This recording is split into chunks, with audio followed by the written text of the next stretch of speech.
ഒരിക്കൽ രാജാവ് തന്റെ ഉദ്യാനത്തിലൂടെ ഉലാത്തുകയാണ്. അപ്പോൾ അദ്ദേഹം മനോഹരമായ രണ്ട് പക്ഷികളെ കാണുന്നു. അതിലൊന്ന് നന്നായി പറക്കുന്നുണ്ട്, മറ്റേതൊരു ചില്ലയിൽ ഒരേ ഇരിപ്പാണ്. അപ്പോൾ രാജാവ് ചിന്തിച്ചു, ഇന്നല്ലെങ്കിൽ നാളെ ആ പക്ഷി പറക്കുമായിരിക്കുമെന്ന്. പക്ഷെ ദിവസങ്ങളും ആഴ്ചകളും പിന്നിട്ടു, പക്ഷി പറന്നില്ല. രോഷാവുള്ളായ രാജാവ് ഒരു വിളംബരം പുറപ്പെടുവിക്കുകയാണ്. ഈ പക്ഷിയെ പറത്തുന്നവർക്ക് പാരിതോഷികം നൽകുന്നതായിരിക്കും. അതിൻ പ്രകാരം പക്ഷി നിരീക്ഷകരും ഗവേഷകരും ഒക്കെ എത്തി. പഠിച്ച പണി 18 നോക്കിയിട്ട് ആ പക്ഷിയെ പറത്താൻ സാധിച്ചില്ല.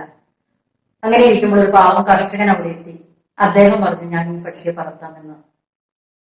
രാജാവ് അനുമതി നൽകി. 1 മണിക്കൂർ കഴിഞ്ഞപ്പോൾ ആ പക്ഷി പറന്നു തുടങ്ങി. അപ്പോൾ രാജാവ് അദ്ദേഹത്തിനോട് ചോദിക്കുന്നുണ്ട്, താങ്കൾ എങ്ങനെയാണ് ഈ പക്ഷിയെ പറത്തിയെന്ന്.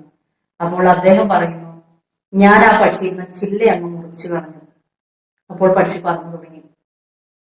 നമ്മൾ ഈ കഥ ഒത്തിരി കേട്ടിട്ടുണ്ടാവാം.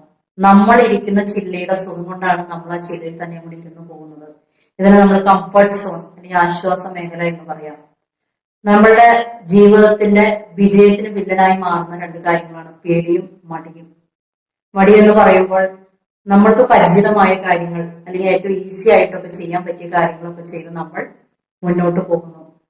പേടി എന്ന് പറയുമ്പോൾ നമ്മൾ ഒരു കാര്യം ചെയ്താൽ പരാജയപ്പെടുമോ, പരാജയപ്പെട്ട മറ്റുള്ളവർ എന്ത് കരുതും എന്നെ പറ്റി, എന്നെ കളിയാക്കുമോ.